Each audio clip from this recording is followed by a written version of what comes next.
Sõbrad, üks lihtne ja suht oluline asi, mis aitab sind ilmselt sellel teekonnal kaasa, olgu sinu teekond kaalulangetus või lihtsalt tervislik toitumine, võib-olla tahad lihast kasvatada ja nii edasi. Ühesõnaga teekond, kus sa parandad oma toitumist. Üks lihtne asi, mis sellel kaasa aitab, on natukene enda heineid planeerida või siis natukene võib-olla isegi ette valmistada. Meal prep nii-öelda kõnepruugis võib-olla tundub natuke selline asi, mida mingisugused bodybuilderid või asjad teevad, mingid fitness inimesed söövad oma mingitest karbikestest ja nii edasi, tundub õudne ja on ka õudne, kui sa lähed sõpradega kuskile välja ja sa pead oma karbist midagi sööma. Aga me seda nii õudselt ei vaata, me lihtsalt mõtleme seda, et kuidas me saame enda toitumist natukene ette planeerida, et see kõik oleks meie jaoks tunduvalt lihtsam, et meil ei oleks õhtul seda, et õhtul tulen koju ja ma ei viitsi enam midagi teha ja siis tellin omale süüa, et ei tekiks neid olukordi. Ühesõnaga, mida me saame selleks teha, et enda toitumist ette planeerida, ongi see, et me peame kõigepealt mõtlema, mida me süüa tahame, ehk siis sealt sa võid võtta, näiteks otsid mingisuguseid retsepte, kas siit äpist, kuskilt internetist ja nii edasi, mõtled natukene ette, millistel päevadel, mida, kus kohas sa saaksid süüa, et võib-olla kui sa oled, ma ei tea, teisipäeval sõidad terve päev autoga, siis sa võib-olla Wrapperi retsept ei toimi teisipäeval, sellepärast et sul autos ilmselt ei ole pliiti ja asju olemas, et seda sööki teha.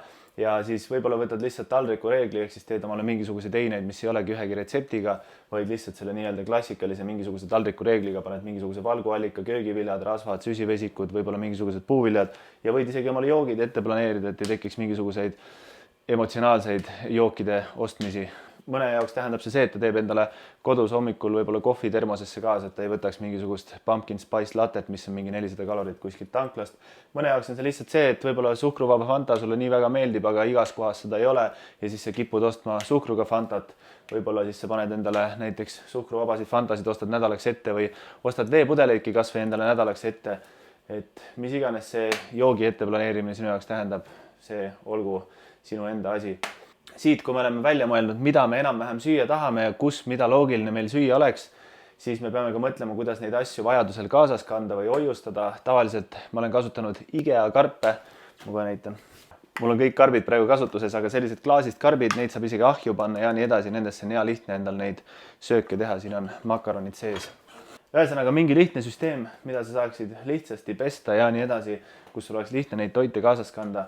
Ja isegi ei pea ainult kaasas kandmiseks need karbid olema, vaid võib-olla ongi niimoodi, et sa teed natukene suurema hunniku mingisugust asja endale ette, võib-olla teed mingi 3 kanafileed omale valmis ja siis hoiustad neid ka külmkapis ilusti mingisuguses karbis, mitte mingisuguse lahtise taldriku peal, kus sa pärast seda enam süüa ei taha, sest külmkapi maitse on juures. Soojendamine, suht sama asi, et sul peaks mingisugused asjad olema, kus sa saad neid asju lihtsasti soojendada. Võib-olla kui sa kõik oma eined kodus sööd, siis sa sellest ette valmistatud karpidest kuskilt paned endal taldriku peale, lased uunis soojaks võib-olla panni peal, kus iganes sa tahad. Ma soovitan ka natukene vahepalasid endale ette mõelda, kas või ostad omale mingisuguseid puuvilju koju, mida on sul lihtne haarata kaasa minnes, võib-olla on need mingisugused mõistlikud proteiinibatoonid, mida iganes, mõtle olukordadele. Võib-olla sul ongi jälle teisipäeval sõidad autoga, sa tead, et sa tahad mingisugust vahepala saada, siis võib-olla on mõistlik see vahepala natukene varem ette osta, mitte ei hakka tanklas tühja kõhuga ostma mingisuguseid imelikke vahepalasid, mille üle sa pärast võib-olla uhke ei ole enam. Ja siis kõik see asi on sulle ette mõeldud, siis on oluline teha endale poe nimekiri, kui sa poodi lähed. Sellepärast, et nimekirjaga on suht kuulikindel poodi minna. Võib-olla isegi netist tellida kõige varem, siis ei tule neid nii-öelda emotsiooni osta sinna juurde. Ja siis see, mis ma just enne rääkisin, on ingredient prep, ehk siis põhimõtteliselt sa teedki endale mingisuguseid nii-öelda ettevalmistusi siis nii-öelda einete koostisosadele. Ehk siis sa ei peagi endale täiesti eineid valmis tegema, aga võib-olla sa küpsetad mingisuguse suurema hunniku liha valmis, võib-olla mingisuguse suurema hunniku mingisuguseid kartuleid ja asju. Ja selleks, et taldriku reegli järgi näiteks endale neid eineid kokku panna, sa ei taha iga päev sama asja süüa, siis sa võib-olla keedadki endale potitäie kartuleid, potitäie makarone ja potitäie tatart näiteks nädalaks ette ära. Ja siis teed omale mitu erinevat valguallikat, võib-olla üks on näiteks mingisugune kodujuust, üks on võib-olla mingisugused keedumunad, võib-olla ühte tüüpi liha, võib-olla teist tüüpi liha ja nii edasi. Need on sul valmis, neid on lihtne soojendada. Köögiviljad võib-olla ei ole väga hea mitmeks päevaks ette teha, oleneb köögiviljast, aga võib-olla võtad mingi lihtsasti valmistatavad, võib-olla mingi tomatkurk, mida on lihtne lõigata, võib-olla mingisugused külmutatud köögiviljasegud ja nii edasi ja rasvaallikad, neid on ka lihtne sinna juurde panna, võib-olla lõikadki mingi avokaado, paned mingisugust õli kuskile sisse, oliiviõli ja nii edasi. Jookidest just rääksime ja puuviljadest rääksime ka, lihtsalt ostad omale koju rohkem puuvilju. Kõige lihtsam viis, kuidas puuvilju rohkem süüa, on osta endale koju rohkem puuvilju, sellepärast et siis nad on sinu käe ulatuses kogu aeg olemas. lihtsalt vahepalad olidki need samad siin ja siis soovitan ka mingisuguse emergency variandi endale valmis teha, ehk siis nendeks päevadeks, kus sa võib-olla jõuadki väga hilja koju, midagi enam teha ei taha, võib-olla ostad omale sügavkülma valmis, mingisugused lihtsasti valmistatavad asjad, need ei pea ideaalsed olema, võib-olla need on lihtsalt mingisugused light pelmeenid, kuhu sa paned kodujuustu kõrvale. Pole võib-olla kõige ideaalsem heine, mida võiks iga päev süüa, aga jällegist, kui see säästab sind nii-öelda mingisugusest räigest emotsiooniostust, siis see on nagu väga hea.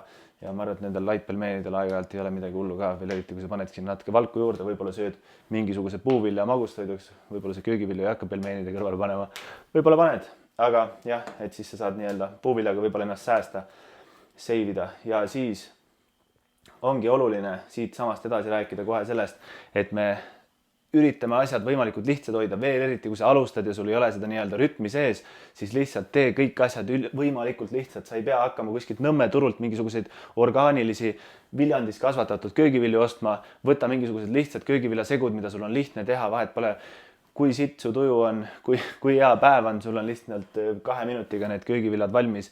Ja samamoodi ka igasugused lihaasjad, võib-olla alguses alustadki sellest, võtad juba maitsestatud lihad, et sa ei hakka seda mingit marinaadi endale tegema ja nii edasi. Võimalikult lihtne, sest lihtsuses peitub võlu ja meil on kõige olulisem ongi see rütm sisse saada, järjepidev olla. Meil ei ole mõtet asju keeruliseks ajada, ei hakka mingisuguseid oma lemmik influenceri mingisuguseid bowle tegema, mis võtavad mingi pool tundi aega ja pärast on sul külmkapp mingisuguseid mädanevaid koostisaineid täis.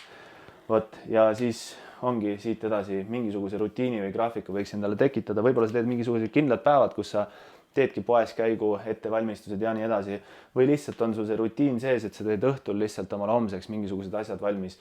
Ja kui mõni päev ei suudagi seda teha, siis sul ongi need lihtsad emergency mingisugused vahepalad olemas, mis päästavad su päeva ära, et sa ei kukuks väga sügavale kuskil auku. Ja kui kõik see plaan läheb käest ära, kõik on halvasti, 1-2 päeva, ei ole ka midagi hullu, lihtsalt alustad siit jälle sammhaaval, tuled tagasi, ronid ülesse ja on väga lihtne.